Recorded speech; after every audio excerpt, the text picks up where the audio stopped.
In her 7-decade career, Dame Judi Dench has played nearly every female character in William Shakespeare's plays, from Juliet to Cleopatra. Dench and her late husband even used to call Shakespeare the man who pays the rent. And that's the title of her new book, written with her friend Brendan O'Hay, and it's out now. First, on CBS Mornings, she shares stories from a lifetime of iconic Shakespearean roles and much more with Anthony Mason. How long have you been here? 40 years. It's a gorgeous spot. Well, I love it, I must say. Dame Judi Dench was here at home outside London during the pandemic when she got a call from an old friend. Brendan rang me. Yeah. And he said, I'm going to come down and talk to you about all the parts in Shakespeare you've played. And what did you think about that idea? Well, it was a saving grace. Brendan is actor and director Brendan O'Hay. I mean, famously, you're not great by yourself, so we just kind of rescued each other, and we rescued each other through Shakespeare. How many hours of conversations did you have? I'd say about 120. I mean, a lot of bickering. She's difficult. Yeah. It's all a facade, all the kind of Dame Judi stuff. Those conversations led to their new book, Shakespeare, the Man Who Pays the Rent. Shakespeare's always been important to you. Yes, always. From the moment she saw her older brother in Macbeth. And he walked on and said, what bloody man is that? And I thought, this is Shakespeare. This is swearing. Her first acting role wasn't Shakespeare. I was a snail at my kindergarten school. I had to creep on with this enormous shell, and all I had to do was put my horns out. And then quite suddenly, I got a bit excited, so I stood up. And I can remember Miss Meeby, who was the headmistress, who was standing at the side. I heard her say, "Get down, Judith." I think I was 6. She was 22 when she made her professional debut as Ophelia in Hamlet at the Old Vic. That's huge, isn't it? It's fairy tale stuff. But her first reviews weren't glowing. What did you think when the critics were tough on you?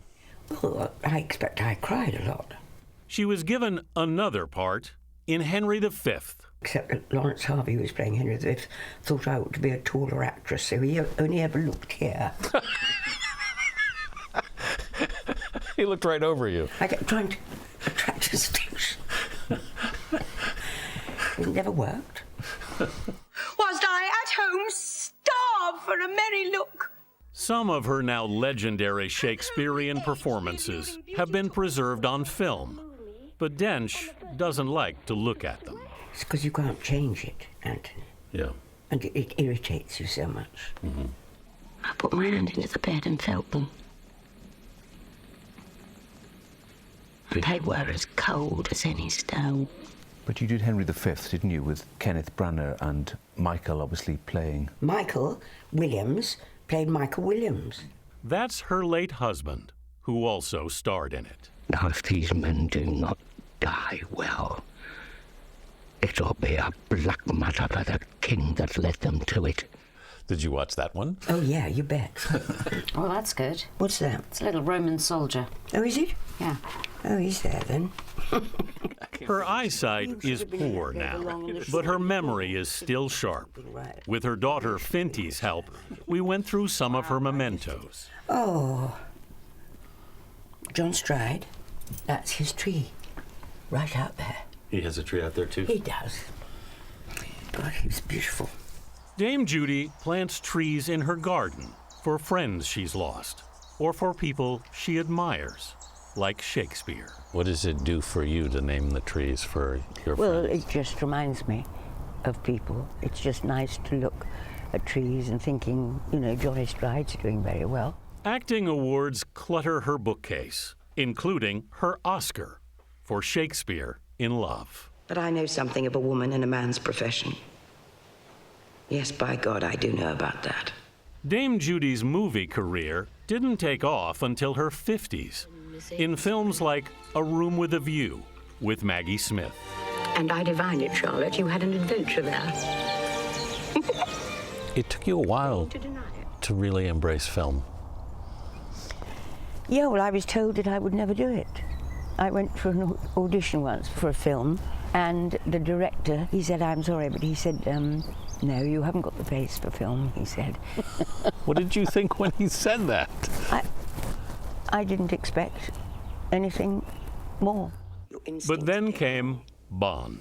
I've no compunction about sending you to your death. But I won't do it on a whim, even with your cavalier attitude towards life. She took over the part of M, 007's boss, in 1995. Bond, come back alive. It made her an international star. She was asked about her 8 Bond films during a recent book tour with O'Hay. And the question was, very sophisticated, what does Daniel Craig smell like? Not like Pierce Brosnan. You look like hell. When's the last time you slept? But the role was no laughing matter for Dench. Why were you so serious? Too frightened. You were too frightened? Well, I knew Bernard Lee very well indeed, and he played M before I took over from him. I felt a great responsibility. A portrait of Dame Judi as M hangs in her study. It's quite fun if you FaceTime Ma and she's sitting here. And, you know, it's pointing upwards and you've got Ma and Ma. Dame Judi will turn 90 in December.